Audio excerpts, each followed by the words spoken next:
सभी विद्यार्थियों को नमस्कार। आपका maths capsule by GR Barolia में हार्दिक स्वागत है। आप सभी को राष्ट्रीय हिंदी दिवस की बहुत बहुत शुभकामनाएं। और दोस्तों, आज पढ़ेंगे हम क्लास 10th चैप्टर नंबर 15 और प्रायिकता प्रोबेबिलिटी। तो इसके बारे में बेसिक सी जानकारी मैंने पिछले वीडियो में बताई थी और आज बात करेंगे। उसमें इम्पोर्टेंट टॉपिक है सिक्का। क्या है? सिक्का। तो आइए आज जानेंगे सिक्के से संबंधित जितने भी क्वेश्चन एग्जाम में बनते हैं उसके बारे में। तो सबसे पहले स्टेप बाय स्टेप चलेंगे। एक सिक्का कि सबसे पहले एक सिक्का उछालते तो क्या प्रायिकता रहती है? एक सिक्का उछालने पर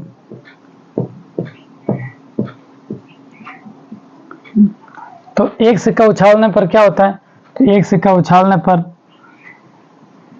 एक तो हेड आएगा, एक टेल आएगा। एक क्या आएगा?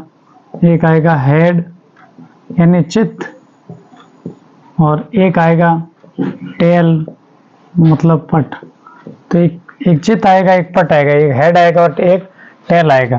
तो इसमें कुल परिणामों की संख्या, कुल परिणामों की संख्या, तो कुल परिणामों की संख्या कितनी होगी? 2 होगी, या तो हेड या टेल। तो कुल परिणामों की संख्या कितने होगी? 2 होगी। अब कहे क्या कहे कि चित्त आने की प्रायिकता, चित्त आने की प्रायिकता, आने की प्रायिकता तो होता है, तो चित्त आने की प्रायिकता तो ऊपर होगा अनुकूल परिणामों की संख्या, अनुकूल परिणामों की संख्या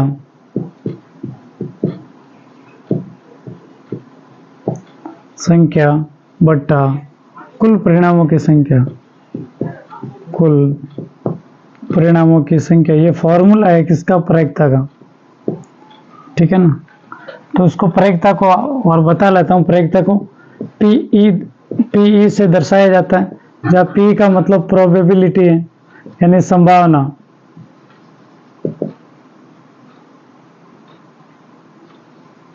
प्रोबेबिलिटी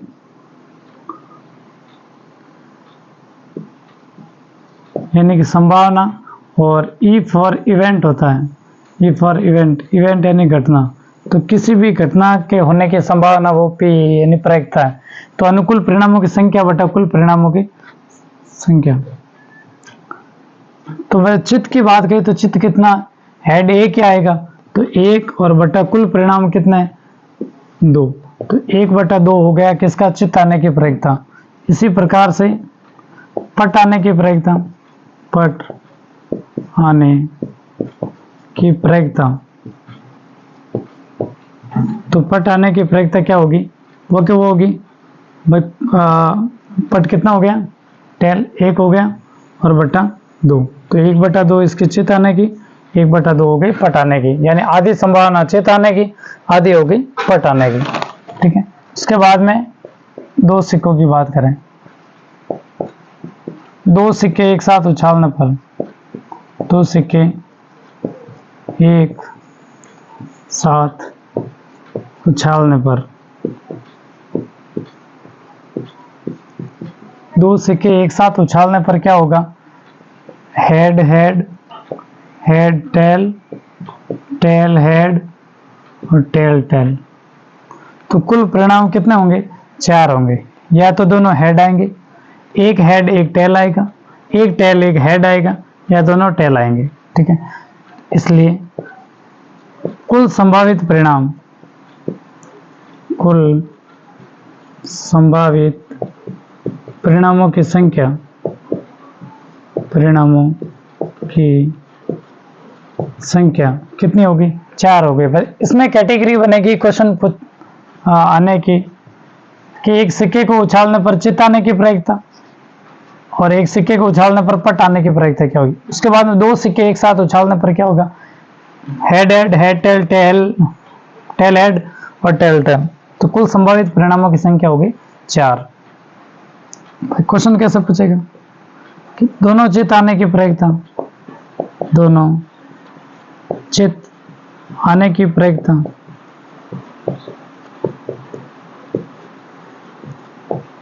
दोनों चित आने की प्रयत्न, तो क्या हो जाएगा, दोनों चित कितना है, ये एक बार, और कहीं हेड हेड आ रहा नहीं आ रहा, तो कितना, एक बार, और कुल परिणाम कितने, 4, तो 1/4।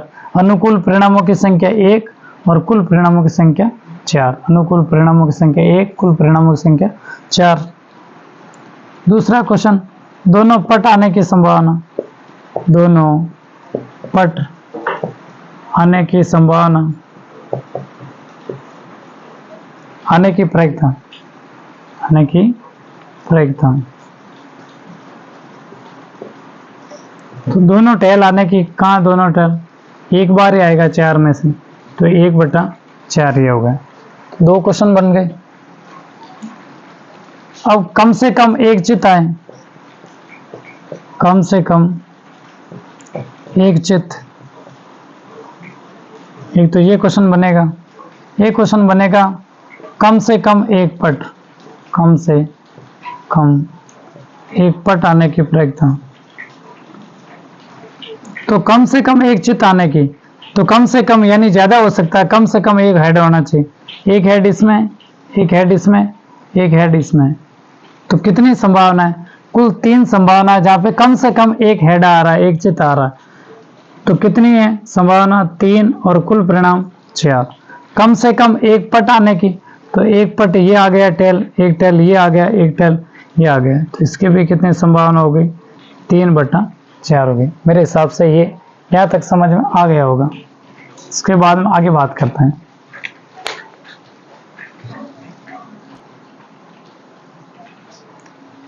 आगे बात करते हैं 3 सिक्के एक साथ उछालने पर, तो 3 सिक्के एक साथ उछालेंगे तो क्या होगा, head head head, head tell,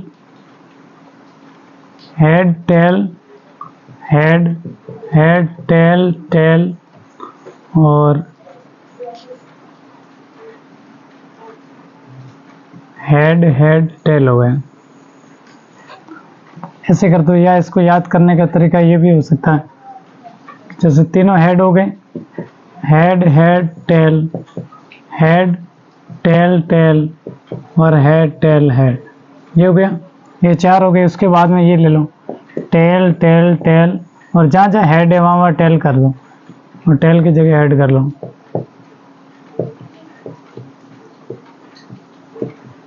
ठीक है, तो ये कितने परिणाम हो गए, कुल 8 परिणाम।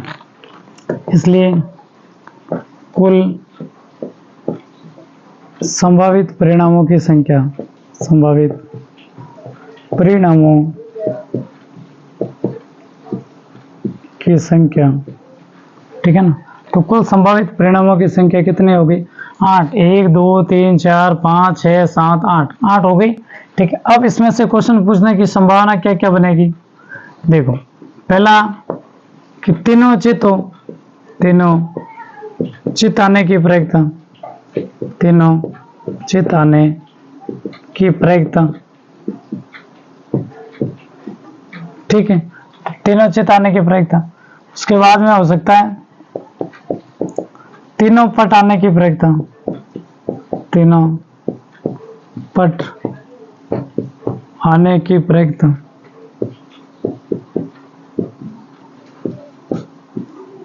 ठीक है। तीसरा, कम से कम, कम से कम 2 चित आने की प्रयत्न, 2 चित आने की प्रयत्न,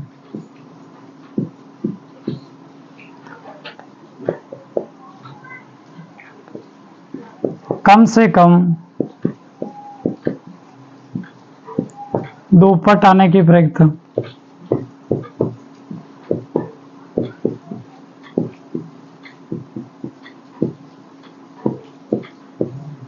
आने की प्रयत्न, कम से कम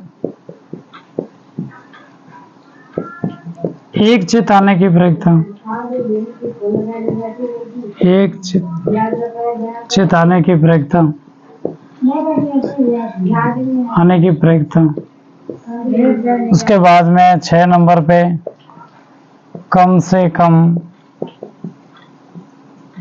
1 पट आने की प्रयत्न, एक पट आने की प्रायिकता, ठीक है। तो इतने टाइप से क्वेश्चन बन सकते हैं। तीनों चित आने की, तीनों पट आने की, तीनों चित आने की प्रायिकता। तो नीचे तो बटा 8, बटा 8, बटा 8, बटा 8, बटा 8, बटा 8, सबके नीचे बटा 8। तीनों चित आने की, तीनों चित आने की मतलब हेड आने की। तीनों हेड कितना है? सिर्फ एक बार है, बाकी कहीं नहीं है। तो 1 बटा 8। तीनों पट आने की, तीनों पट कितनी बार है? एक पट। कम से कम 2 चित आने की प्रायिकता, यानी कम से कम 2 हेड होने चाहिए, ठीक है। तो कम से कम ज्यादा हो सकता है, एक इसमें, एक इसमें, 1 और 2 हो गए, ठीक है। 2 उसके बाद में ये हो गया 3, ठीक है ना। क्या बोला? कम से कम 2, तो कम से कम 2 यही है, 1, 2 और 3, तो क्या हो गया? 3 बटा 8। कम से कम 2 पट आने की, 1, 2 और 3, इनमें 2 पट है, ठीक है। तो ये भी हो गया 3 बटा 8। कम से कम 1 चित आने की प्रायिकता, तो इसमें भी है, इसमें ये और ये 4, तो ये 5, 6 और 7 है। 7 ऐसी संख्या है जिनमें क्या आ रहा? कम से कम चित आ रहा। पट 1, 2, 3, 4, 5, 6, 7, ये भी 7 बटा 8 हो गई। तो इतने सारे इससे संबंधित प्रश्न निकलते हैं आपकी बुक के अंदर। 15.1 में से इसमें से ही मेरे हिसाब से आंसर निकल जाएंगे। तो आज के लिए इतना ही, मिलते हैं अगले वीडियो में, तब तक के लिए धन्यवाद।